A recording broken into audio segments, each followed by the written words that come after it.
Hello guys, welcome to our YouTube channel Bong reaction. আমি চলে এসেছি নতুন একটা নাটকের ক্লিপ রিয়াক্ট করার জন্য। অনেকদিন ধরে তোমরা এই নাটকটার জন্য রিকোয়েস্ট করছিলে, যেটা হচ্ছে টাইটেল থাম্বনেল দেখে এতক্ষণে বুঝেও গেছো। তো সেই নাটকটার নাম হচ্ছে অসময়। আর এই নাটকটাও কাজল আরফিন ওমি মানে ডিরেক্টর রয়েছে। এই মানে ডিরেক্টর অনেক কটা নাটকই আমরা পরপর দেখলাম, বলো। মানে আমরা যতগুলো নাটক দেখি সবকটাই প্রায় কাজল আরফিন ওমি, শুধু একটা না দুটো নাটক বাদ দিয়ে। আর যারা কো অ্যাক্টর আছে তারাও কিন্তু আমাদের সবারই চেনা। কয়েকজন রয়েছে, পলাশ, তারপর হচ্ছে শিমুল আছে, অনেকে কমিশনার নামটা যাই হোক অরিজিনাল নামটা মনে নেই, তো উনি আছেন। অনেকেই আছে, ফিমেলদের মধ্যে অনেকেই আছে চেনা, ফিমেল ক্যারেক্টারও অনেকে চেনা রয়েছে, যেমন হচ্ছে যে নাবিলার মা। হ্যাঁ, তো অনেকেই মানে বেশিরভাগই চেনা মুখগুলোই আবার রয়েছে। আর এটার জন্য সত্যি অনেক রিকোয়েস্ট এসেছে, তো ফাইনালি ভাবলাম নিয়ে আসা যাক। আর তোমরা জানো আমরা ঘুরতে গেছিলাম, যারা জানো না তাদের জন্য বলি, আমরা পুরী ঘুরতে গেছিলাম, তো একটু ডিলে এসছে ভিডিও। আর সেই ভিডিওগুলো কিন্তু মানে পুরী ঘোরার ভিডিওগুলো কিন্তু আমরা আমাদের ব্লগ চ্যানেলে প্লাস আমাদের ফেসবুকে সব জায়গায় আমরা অ্যাভেলেবেল আছি। আর সব জায়গায় ভিডিও পোস্ট করা হয়েছে বা হচ্ছে, তো গিয়ে দেখতে পারো। আর এখন আমাদের এটাই কাজ, তো সব জায়গাতে আমরা এখন অ্যাভেলেবেল বলতে পারো যে সব জায়গাতেই কন্টিনিউ ভিডিও পোস্ট করছি। যেমন হচ্ছে ফেসবুকে মিনি ব্লগের মতন ছোট ছোট করে আমরা পুরী ঘোরার টোটাল ব্লগগুলো দিয়েছি। আর পুরো যাওয়ার ব্লগটা, স্পেশাল ভুবনেশ্বর ঘোরার ব্লগটা, মানে যেখানে যেখানে ঘুরেছি সেই জায়গার ব্লগগুলো কিন্তু মানে মোটর রাইড বলতে পারো, মোটর ব্লগিং যেখানে যেখানে হয়েছে সেখানে সেখানে ব্লগগুলো কিন্তু খুব শীঘ্রই আমাদের ইউটিউব চ্যানেল এবং ফেসবুক চ্যানেলে অ্যাভেলেবেল হয়ে যাবে। তো একটু ফলো রেখো ফেসবুক পেজের দিকে, আর সাবস্ক্রাইব করে নিও আমাদের YouTube channel Rajib Riya blog. ফেসবুকেও সেম নাম আছে, ইনস্টাগ্রামেও সেম নাম আছে, যাতে তার কারোর কনফিউশন না হয়। তো 3 জায়গায় যারা এখনো পর্যন্ত আমাদের চ্যানেল সাবস্ক্রাইব করনি, মানে ইউটিউবে যারা ফলো করনি, মানে ফেসবুক আর ইনস্টাগ্রামে কথা বলছি, তো প্লিজ করে নিও, আমাদের পাশে দেখো। যেমন এই চ্যানেলগুলো তোমরা ফলো করছো, মানে বং রিয়াকশন আপ আর বং রিয়াকশন আপ 2.0, তেমন কিন্তু ওগুলো তো ফলো আপ করতে পারো। আই থিঙ্ক তোমাদের ইন্টারেস্ট বাড়বে, বই কমবে না কিন্তু একদম। তো যাই হোক, চলো এই ভিডিওটা শুরু করা যাক। অসময়।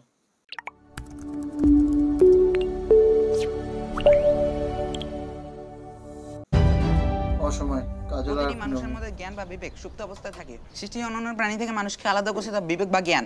সৃষ্টি অন্যান্য প্রাণী রিকশাওয়ালা ছেলে ঢাকা বিশ্ববিদ্যালয়ে চান্স পাইছে, আমি একজন সরকারি কর্মচারী। প্রতিটি মানুষের মধ্যে জ্ঞান বা বিবেক সুপ্ত অবস্থায় থাকে। মেয়ের লেখাপড়ার জন্য কি না করছি আমি। বিবেক সুপ্ত অবস্থায় থাকে।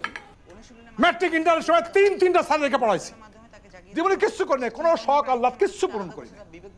আর মেয়ে একটা বিশ্ববিদ্যালয়ে চান্স পায় না, তো কি লাভ? ম্যাট্রিক ইন্টারে কি এ গ্রেড না কি, ওগুলো পায় লাভ কি যদি কোনো বিশ্ববিদ্যালয়ে চান্স না পাস?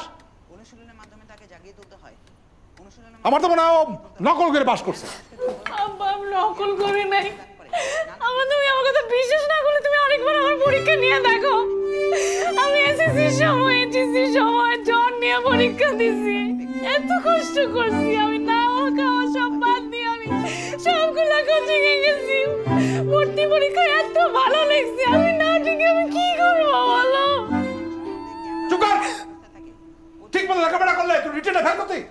এই ওরা পড়াশোনা করার কাম নাই, ওরে বিয়ে দিয়ে দেবো।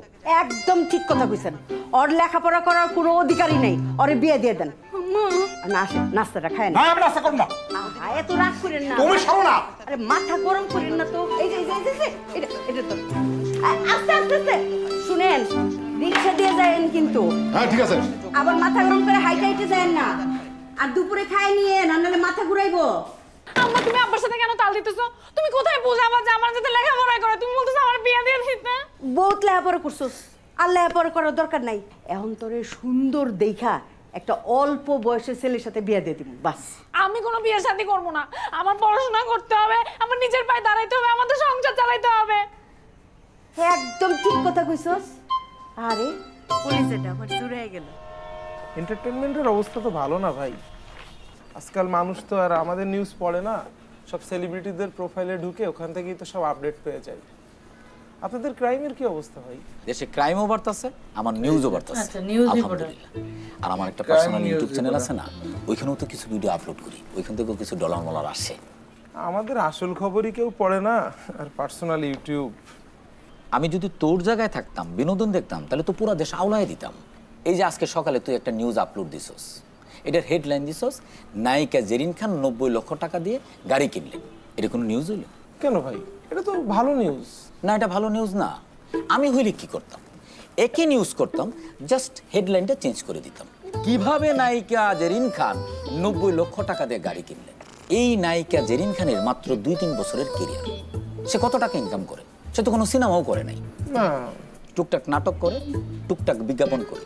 এই ইনকাম দিয়ে কিভাবে দামি ফ্ল্যাটে থাকা, তার পারিবারিক খরচ, তার ব্যক্তিগত খরচ, গভর্নমেন্ট ব্যাড ট্যাক্স দেওয়ার পরে তার তো কোনো টাকাই থাকার কথা না। তার উপর সে প্রতি বছর ইউরোপ, আমেরিকা, মালদ্বীপ, দুবাই 2-3 বার যাতায়াত করে।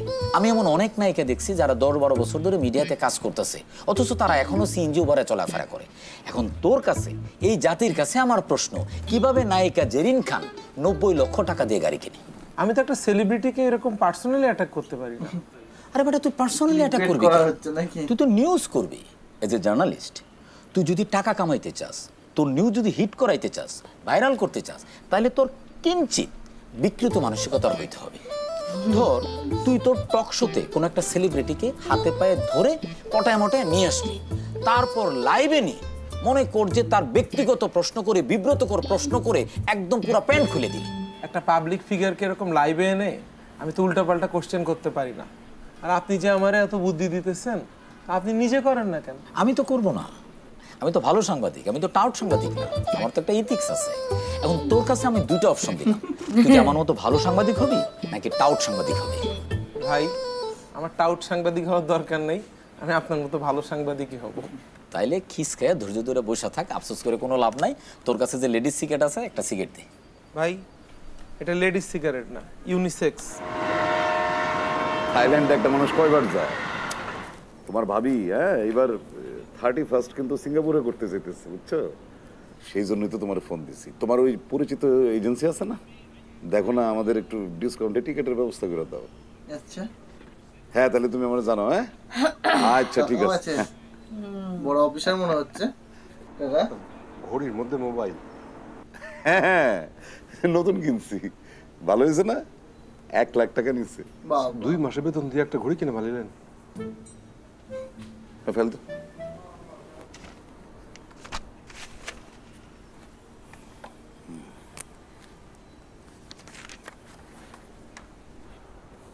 স্যার, আমি তো একটা অশান্তির মধ্যে পড়ে গেলাম স্যার। কি অশান্তি? স্যার, আমার মেয়েটা তো ইন্টারমিডিয়েট পাস করছে, কোনো পাবলিক বিশ্ববিদ্যালয়ে তো চান্স পাইল না স্যার। তোমার মেয়ে যে ইন্টারমিডিয়েট পাস করছে, এইটা তো মিয়া অনেক বেশি। শুক্রিয়া আদায় করো মিয়া। এবার একটা ভালো পাত্র টাত্র দেখা মেয়েটারে বিয়া দিয়া দাও। আমিও চাইছিলাম মেয়েটারে লেখাপড়া করাইতে, মেয়েও চায় একটা ওই প্রাইভেট বিশ্ববিদ্যালয়ে বিবিএ করতে। কি প্রাইভেটে বিবিএ? জি জি। 4 মাস পর পর প্রাইভেটে পড়াইতে গেলে এতগুলি টাকা সেমিস্টার ফি দিতে হইব। আরে আমি আমার ছেলেরে পড়াইতে গিয়ে রীতিমতো হিমশিম খাইতেছি, তুমি আসছো প্রাইভেটে বিবিএ পড়াইতে। কোনো যে হাওলাদার সাহেব আছে না অ্যাকাউন্টসে, তার একটা ভাতিজা আছে, বিয়ার জন্য পাত্রী খুঁজতেছে। তুমি বললে আমি তার সাথে কথাবার্তা চালাতে পারি। ছেলে ভালো, 2 মাস আগে জেলের থেকে ছাড়া পেয়েছে। ছেলে ভালো, 2 মাস আগে জেল থেকে। চোখ পাকায় তাকে আছো কেন? মানুষ কি জেলে যায় না? না স্যার, আমার মেয়ের আমি ওই জেল খাটা মানুষের বিয়া দিব না স্যার। এমন করে তুমি কথা কইতেছো, মনে হচ্ছে জেলের থেকে যারা বাইরে তাদের বিয়ে শাদী হয় না। আর ভালো মানুষ জানি কোনো সময় জেলেই যায় না। আরে আমার মতো ভালো মানুষ তো যে কোনো সময় জেলে যাইতে পারে, পারে না? টাকা পয়সা আছে, কিন্তু তুমি বললে আমি কথাবার্তা আগাই। না স্যার, মেয়ের আমি লেখাপড়া করাইতে না পারি, ঘরে বসে রাখুন, কিন্তু ওই জেল খাটা মানুষের লোকে স্যার বিয়া দিব না। গরিবের গোড়া রোগ।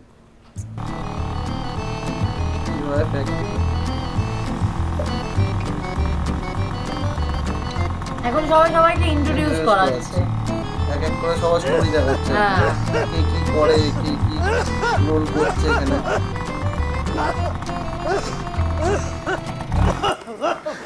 শরীর খারাপ? ঠিক আছেন ভাই? হাসপাতালে যাবেন?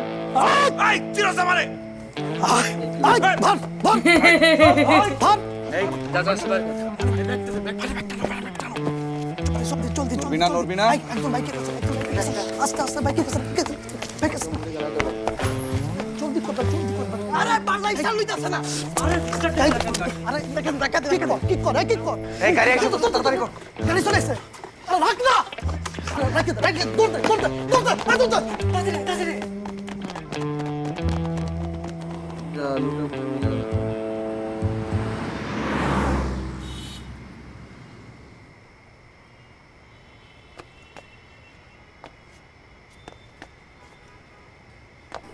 শুধু রেগে গেছে আচ্ছা স্কুটিতে করে একটা প্রবলেম আছে, চালু হয় না হয়তো। মাননীয় আদালত এই মিথ্যা মামলা করার অভিযোগে মিসেস সাদিয়া বেগম ও তার বোন লিপি আক্তারের বিরুদ্ধে আইনগত ব্যবস্থা নেওয়ার জোর দাবি জানাচ্ছে। বাদীপক্ষের আইনজীবীকে তার বক্তব্য পেশ করার নির্দেশ দেওয়া হলো।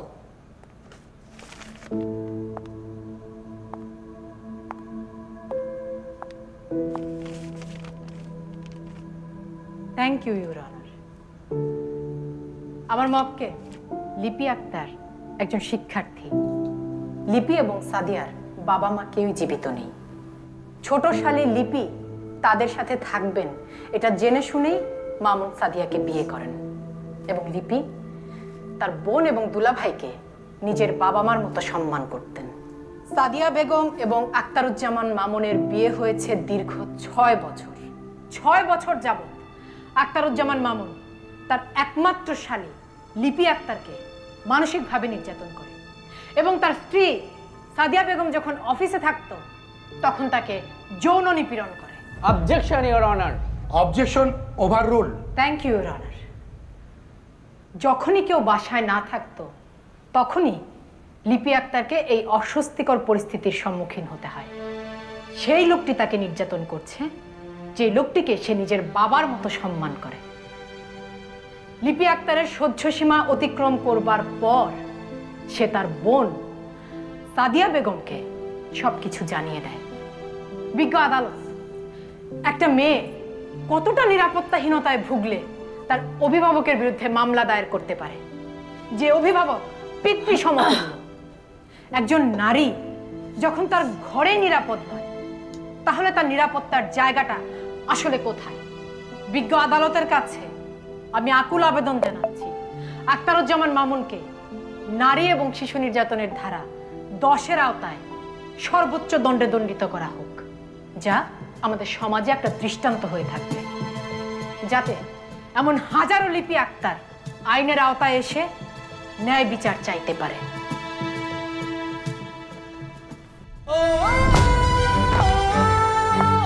স্টোরিটা কিভাবে এগোচ্ছে এখন কিছু বুঝতে পারছি না, কারণ সবে নাটকের শুরু বলতে পারো, মানে এক এক করে ক্যারেক্টার গুলোর সঙ্গে ইন্ট্রোডাকশন হচ্ছে। হ্যাঁ, কারণ ফার্স্ট পার্টে কিন্তু আমরা কোনোটাকে সেভাবে বুঝতে পারি না। এটা তো একদম ফার্স্ট পার্ট, ফার্স্ট ক্লিপে শুধু আমরা এখন ক্যারেক্টার গুলোকে দেখছি যারা কিছু কিছু রোল প্লে করছে, যারা কেউ তার মধ্যে কেউ একজন নিউজ রিপোর্টার, কেউ একজন লয়ার, কিন্তু লয়ার দেখালো, মানে এক একটা পোস্ট রয়েছে। এবার হ্যাঁ মানে বাবার রোল করছে, সবাই চাকরি করে, মেয়ে ছেলেদের বড় করছে ওই পয়সা দিয়ে। মানে স্টোরিটা কোন দিকে এগোবে, কি নিয়ে স্টোরিটা এখনো বুঝতে পারিনি। নাটকের নামটা হচ্ছে অসময় কেন, সেটাও এখনো পর্যন্ত আমাদের কাছে ক্লিয়ার নেই। হয়তো দেখতে ক্লিপ দেখলে আই থিংক আমরা বিষয়টাকে বুঝতে পারবো, রিলেট করতে পারবো। নাটকটা দেখা শুরু করেছি, অনেক রিকোয়েস্ট করেছো তোমরা, ফাইনালি দেখা শুরু করেছি। তো তোমাদের কেমন লাগছে, আর এতদিন বাদে এতদিন রিকোয়েস্ট করার পর আমরা নাটকটা নিয়েছি, তার জন্য তোমাদের কি বক্তব্য সেটাও প্লিজ কমেন্টে জানিও একদম। আর ভালো লাগলে লাইক শেয়ার করো, আর তার সাথে কিন্তু চ্যানেলটাকে সাবস্ক্রাইব করতে হবে, আমাদের পাশে থাকতে হবে, যাতে আমরা মোটিভেশনের সাথে তোমাদের পছন্দের নাটক বা পছন্দের টপিকের ওপরে ভিডিও আনতে পারি, রিয়্যাক্ট করতে পারি। প্লাস সাথে সাথে আমাদের ব্লগ চ্যানেলও ফলো করো, যাতে আমরা ওখানেও ভালো ভালো ব্লগ দিতে পারি, অনেক ঘোরার ভিডিও, একদম ঘোরার ভিডিও তোমাদের সাথে শেয়ার করতে পারি, যাতে তোমাদের ভালো লাগে একদম। তো চলো এই ভিডিওটা এখানে শেষ করি, দেখা হবে নেক্সট ভিডিওতে, ততক্ষণের জন্য টাটা।